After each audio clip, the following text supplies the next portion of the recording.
Elle a essayé de me piéger avec une grossesse, mais je lui ai fait payer.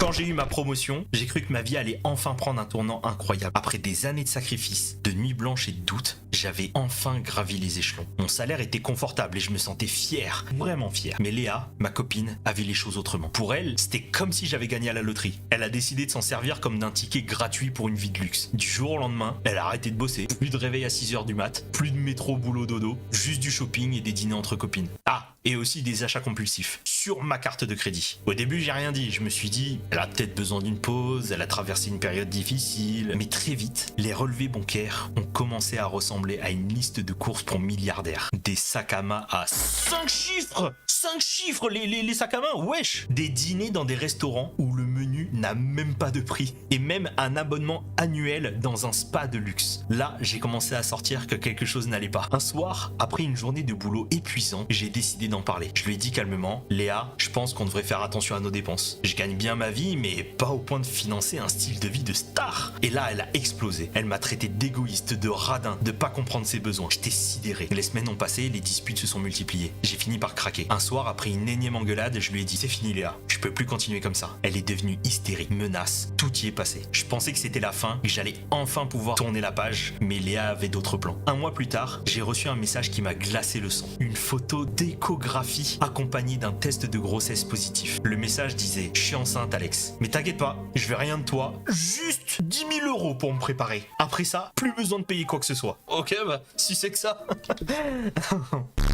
Mon cœur s'est arrêté, puis mon instinct a pris le relais. J'ai décidé d'ignorer le message, espérant qu'elle lâche l'affaire. Mais Léa était pas du genre à abandonner. Le lendemain, mes parents m'ont appelé, paniqué. Alex, c'est vrai ce que Léa nous a dit? Tu vas être père? Pourquoi t'as rien dit? J'ai compris qu'elle avait envoyé le même message à tout le monde. Mes potes, mes collègues et même sur Facebook. Très vite, je me suis retrouvé sous une avalanche de messages furieux. Comment tu peux ignorer la mère de ton enfant? Assume tes responsabilités, Alex. J'étais coincé, pris au piège de son mensonge. Plutôt que de répondre à chacun, j'ai décidé de frapper un grand coup. J'ai passé la nuit à chercher des preuves.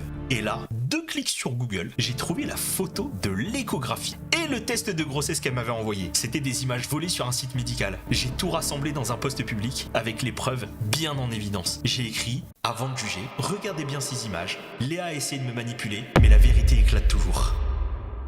Le post a fait l'effet d'une bombe. En quelques heures, les commentaires ont changé de ton. Mes amis, ma famille, tout le monde a compris la super chérie. Léa a essayé de se défendre, mais c'était trop tard. Elle a perdu ses alliés, et moi, j'ai enfin pu respirer. Aujourd'hui, je me dis que cette histoire m'a appris une chose. Parfois, les gens qu'on aime le plus sont ceux qui nous font le plus de mal, mais la vérité finit toujours par triompher, et moi je suis prêt à tourner la page avec une leçon de vie en plus.